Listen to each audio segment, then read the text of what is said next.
الصاروخ السام 6 هو صاروخ مضاد للطائرات مركب على دبابات، وده كان أول في هذا التوقيت، كان يعتبر طفرة تكنولوجية.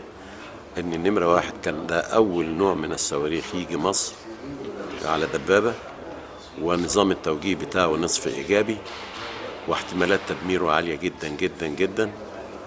وحتى يعني المعلقين من إسرائيل ومن العالم قالوا إن الصاروخ السام 6 كان أول مرة يستخدم.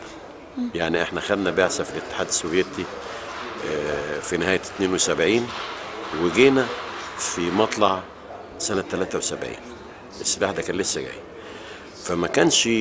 وطبعا الغرب كان يعلم ان الصاروخ ده جالنا وكانت حاجة جديدة، انما زي ما اتقال التعليق بتاعهم لم تكن مفاجأة الدفاع الجوي في استخدام الصواريخ اللي على جنزير، ولكن المفاجأة هي تقنية وإتقان الجندي والضابط اللي بيستخدم هذا الصاروخ. ما كانوش متخيلين ان احنا في هذا التوقيت البسيط هنقدر نستوعب هذا السلاح ونجيد استخدامه الى هذا الحد، ونعمل تأثير بنسبة عالية ضد القوات الجوية الإسرائيلية. لما طلعت الضربة الجوية بعدها بنص ساعة أو بساعة آسف، جت الضربة الجوية الإسرائيلية، ونسبة الخسائر الغير طبيعية اللي تمت فيها وعودتها.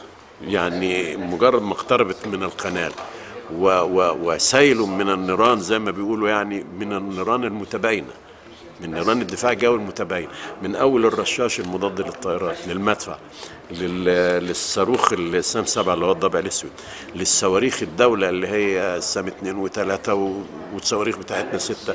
يعني عارفة تحس كده ان ايه، ان كان سرب من الطيور جاي وراح راجع مرة واحدة، ولم يوجه طلقة للقوات البرية التي تقوم بالعبور.